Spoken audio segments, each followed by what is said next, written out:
Uy. And itong liquid foundation, testing na natin.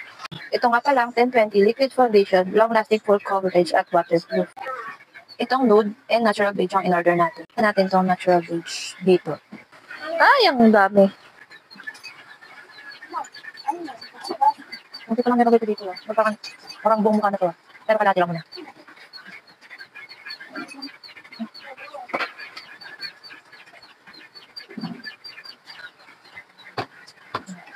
Kasi pa natin. Itong nude naman ang ilagay natin dito sa loob. Ilagay natin konti lang. Ample amount na.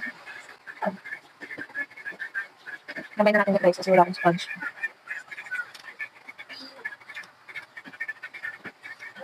Hindi siya nabibura. Nabibura. Kabog to, kapag pa-swimming. Diba? Malaban. Maganda yung product. Hindi siya malapit sa mukha. Diba? Sobrang effective nitong product. Wala pang 100 pesos. Malaban na sa mga mamahalin ng mga liquid foundation. Kung wala kang budget, buka na dito.